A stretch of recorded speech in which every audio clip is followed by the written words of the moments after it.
they don't worry, they doing what they're gonna do. Mm-hmm. And you better get with it. You better do what you want to do. You better roll with these young kids because they're not playing. And I respect them and I love them. And I want to be down. I want to kick my comedy. I want to always make people laugh and make people, pause and realize that laughter is always an option too. Yeah. Nobody's out here is perfect. There's nobody who is beyond looking like an idiot. All of us, man, we're human. That's part of our trait, to look dumb from time to time. Right. Yep. You can't base your whole existence on never wanting to look dumb. Hey, man, you're going to be dumb. It's not about not being dumb. It's about being dumb, admitting it, and learning, and growing, and overcoming. That's what it's about. And, part of it is that you got to admit when you're dumb. So I never want to close the door for a dummy to admit his stupidity. I don't want him to have to feel like he has to die because he was stupid. Nah, you just have to learn and apply, homie. Man, that's church, man. That's church right there. Because you know what? We had that bad in our community. You make a mistake, like right now, everybody mad at Terry Crews.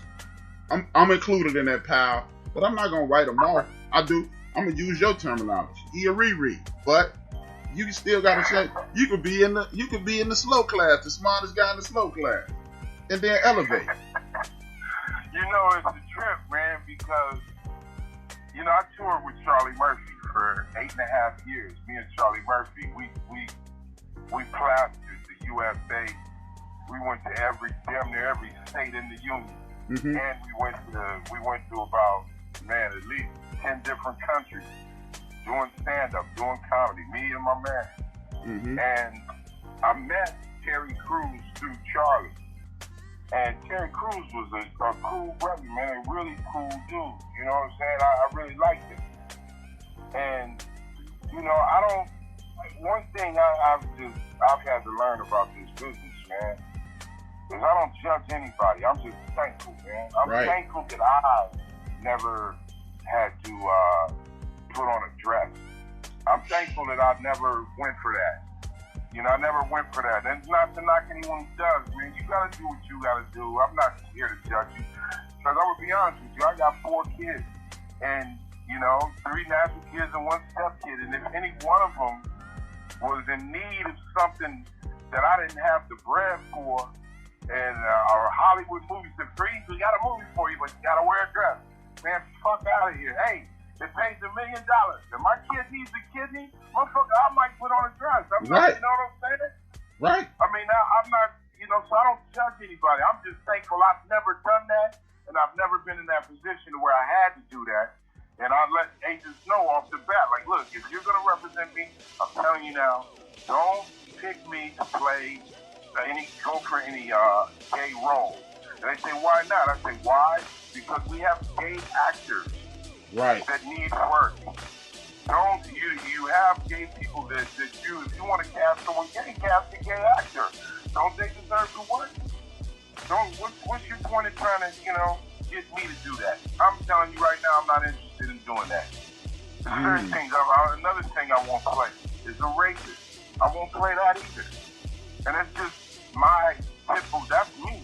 That's what I stand on. I'm not doing that. I'm not playing a character or pushing a idea of something that I personally am not with. You know what I'm saying? Mm-hmm. And you know what's funny about that? Remember the guy, I think it was the Wood he played? He was in a few movies, and he played the tough guy in the Wood when they were growing up. He was the cute girl, big brother who was a thug. He played in this movie where he got raped in jail. And he said that he is still mentally traumatized from pretending to be raped. So, hey, let me tell you, that's the homie, DeAndre Barnes. Yeah, I couldn't think his name. Yo, man, dude is a dope-ass actor. And yeah, he is from the hood. And I know he got a lot of flack for playing that role. Just because of, when I say he's from the hood, he's from Watts. I believe he's from Watts. Mm-hmm. It's just, it's real. I mean, this is a tough business, man, especially for people of color, man. You're not gonna, even though you're a hell of an actor, even though you're a hell of a musician, a hell of a rapper, a hell of a comedian, does not necessarily mean that you're going to get that money that's going to pull you out of the hood. Right. You're going to get some money that might keep you steadfast in the hood. Right. You know? So my man, he did what he did, and I don't like I said, I don't judge nobody. Yeah. Nor do I, you know, everybody hits it from their point of view, and I'm not, man, I don't give a damn. I believe being true to yourself is what is required of all of us. So, man, you know, that I say be true to yourself. You know, I'm gonna be true to myself. I want you to be true to yourself, and I don't hate nobody for being true to themselves, man. Exactly. Even if I agree or disagree, that's not important. What's important, especially for us, is that we really, truly, honestly give a fuck about each other right now. We got to really, you know, people put love as something that's weak. Nah, man, love is the strongest tool we have, and that's our natural strength. Our ancestors was about love. Love is what kept us here right to where we are right now. Facts. Love is the hardest shit. You think, man, love will make a mother grab some heat and kick a door open. A little woman. Love can make a woman. Don't tell me love is not weak. Love is the strongest thing that we have. We have to love ourselves, love each other so much that can't nobody's hate fuck with us. Man, you can put that on the t-shirt, bro. Hey, whatever, it's just true. That's where we are, man. If you don't see that, you're slipping, man. Look, man, due to what's happened to us, I was telling this to my homeboy, Rob Jackson, Robert Stonewall Jackson. This is a black man named Robert Stonewall Jackson. And this nigga's a boxer, man. This nigga's good with his thing, man. Like, rap. Like, he's good. He's not a joke. And I said, Rob, nigga, you named after a slave. He said, man, fuck that cracker. I'm Stonewall, nigga. I take that name. It means a black man that'll fuck you up right now. Man, say it again. I'm like, I heard that, homie. He said, yeah, that's me. He said he meant that. They call us, I don't know why they call us Stonewall. I know they call me Stonewall because motherfucker hitting me will be like hitting a stone motherfucking wall. Nigga, I'm like, okay.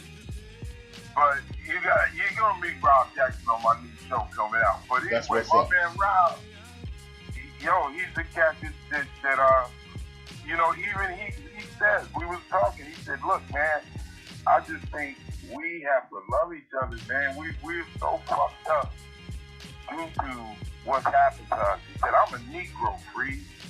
I don't know what you are. I said, nigga, I showed him a picture of my birth certificate. It said race of mother, Negro. Race of father, Negro. Baby's race, Negro. This was in 1965 on a Los Angeles, California birth certificate. Wow. He said, you have to understand what that word Negro means. He said, that's where the money is, bro. I said, yeah. He says, what kind of slaves were they for sale? Negro slaves. You see, that term is what attaches you to the bread. That's why they want to call you African American. Man, come on. African American. If you call yourself African American, you might as well call yourself Guinea Wop. Africano and Americano are both Italian, man. I never looked at it that way. I'm just saying, this is the kind of comedy that I talk about. Oh yeah, man. You know, it's like, you know. You drop the science on every episode. I mean, I always wait for you to drop science on every episode.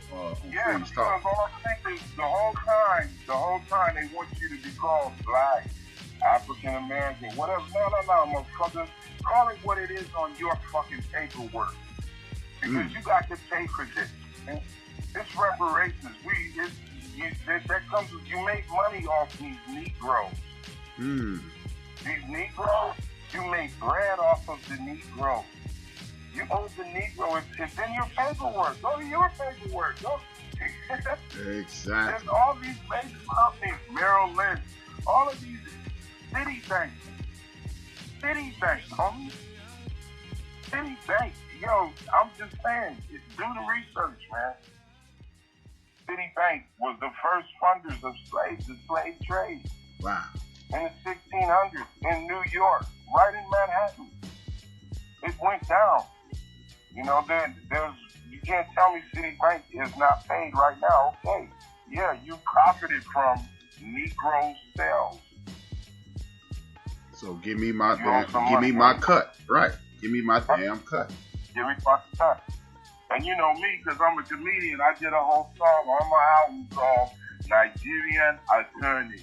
Because I say, as African Americans, quote unquote, Negroes, whatever you want to say, if we really want to get paid from this government, we're going to have to get a Nigerian attorney. Because Nigerian attorneys, as we know, are experts at dealing with corrupt matters. Everybody got paid for the slave trade has to pay. So we need someone like in Nigeria who can count it. To be exact, listen to the song Nigerian Attorney for hours. It's a good song, man. It's a very good song. Hey, man, you know what? Now that you did the impressions, what made you get into that, man? You know what? My pops, God rest his soul, Vern Farmer, man. My pops used to come home from work, and he would tell the story of his day, but he would tell it in the characters.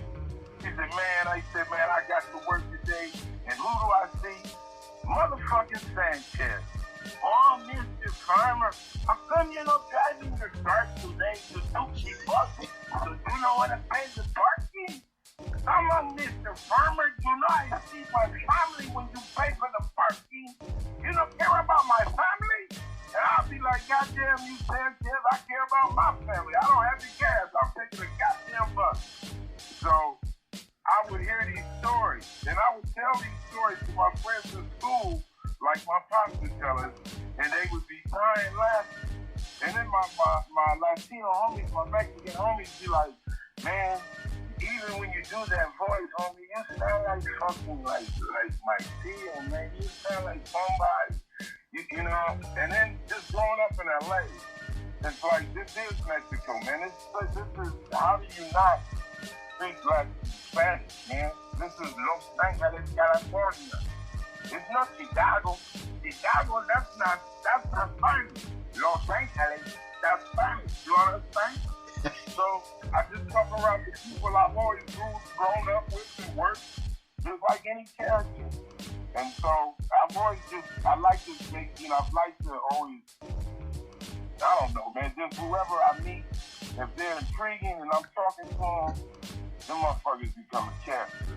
And everybody I know, like I had a Nigerian attorney for a case, and dude was like, listen, man, this is what is going to have to happen.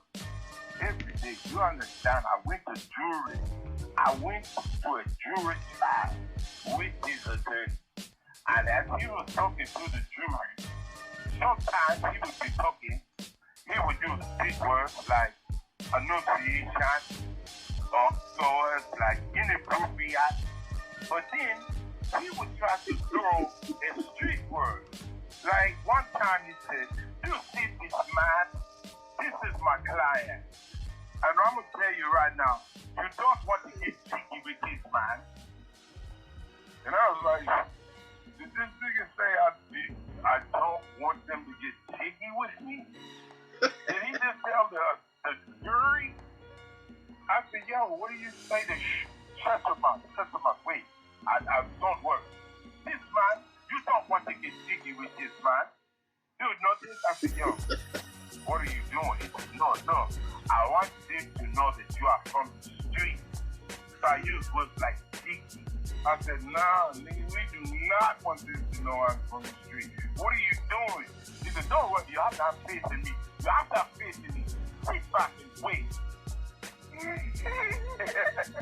And I went through a whole trial with this dude. So I picked up his voice, and in the end, it worked out.